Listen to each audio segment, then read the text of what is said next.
If you love collecting charm squares but have been looking for a little more creative way to use them, Scrappy Shine is for you.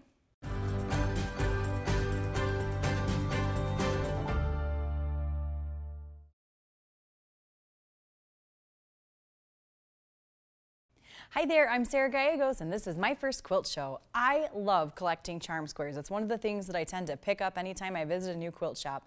And I really love this particular project because a fun sashing creates a star throughout the quilt when you put it together. This is what the block looks like. So I've got my simple charm squares, here, here, here, and here. And then I've added a sashing strip in between each of those squares and then across. And what happens after you put it together is you get this cute little star. Really fun place to use, maybe just a solid fabric, because a lot of times your charm squares tend to be lots of different fabrics, so having just that one simple solid will give you a really pretty consistent look and make it just a little bit less scrappy. You could of course make it completely scrappy, but I think this is kind of a fun way to do it. Now to put this block together, very simple piecing, you just need a few units, and I've got it kind of broken down right here. When you're on the very edge of your quilt, you've got your charm square, a sashing strip with star points on one side, and then another charm square. But if you're still building out throughout your quilt, you're also going to need a sashing strip that has 4 of those triangle points on it. Let me show you how we create those. So first we've got one of our rectangles, and we're going to add a square and stitch diagonally from corner to corner. You can mark that, you can use your favorite marking pen, or just kind of eyeball it. Then you want to trim off the excess and press that. So we'll press that really quick. There we go. And you want to press your seam out toward your star point. And now we're going to take another of our squares and add it to the opposite side of that corner. We're going to stitch corner to corner, and I like to start on the outside edge of the piece and stitch toward the previous point because that helps just to keep the seams nice and flat. We'll stitch that really quick, and I'm just using a nice easy center straight stitch.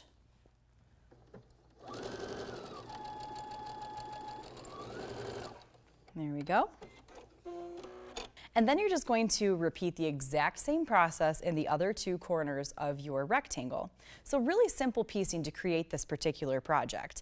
Now we're ready to start constructing our block in rows. And the way that that's going to look, I'm going to swap this piece right here, is we're going to add our center piece in between our charm squares. So we'll do that really quick.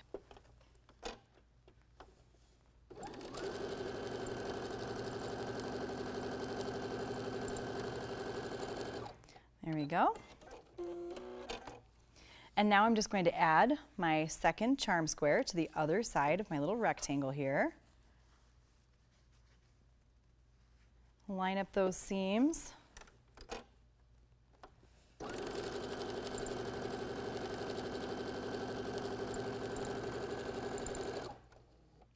Now, of course, you can always use pins when you're creating your blocks like this.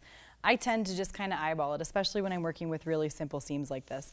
Now, for this particular row, I'm going to press my seam allowances toward my charm squares. It's a lot easier to press toward those charm squares because you've got a lot less bulk there.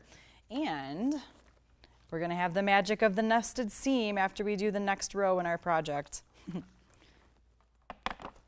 So what I've got next is another set of those rectangles, and I've added just a solid square of the same fabric that I used on my star points. Now I'm going to add the other side. And as always, whenever I'm working with triangle points, I always work with the point side facing up so I can make sure that I'm running that needle thread right across my seam intersection, so that I don't lose the point of my triangle. There. So here we have the center portion, and on this we want to press our seams toward our center block. Less bulk, better nesting, there we go. And now we can place this right on top of our bottom row that we constructed and just stitch a nice straight seam.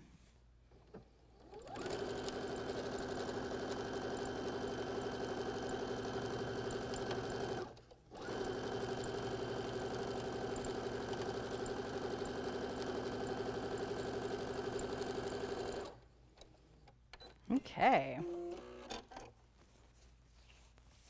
And then when we press that open, we have 2/3 of our block sewn together. All you need to do to create the rest of this block is add those 3 together and stitch to the bottom. Now here's what it looks like when you keep building out and adding more blocks. This is what we just created. And then for the next portion, you want to make sure that you've got that sashing area on the side of your block. You'd have another one here, and then your charm squares again, and you just keep building out in rows and following the same order, and then you end up with stars all throughout the entire quilt. And here's what your finished quilt looks like, and I love how I can see all those little stars kind of popping out from behind all of my kind of busy charm squares. I hope that you've enjoyed learning about Scrappy Shine. It's a really fun project you can put together in just a couple of days and use up some of those charm squares that you've been collecting. Thanks so much for watching.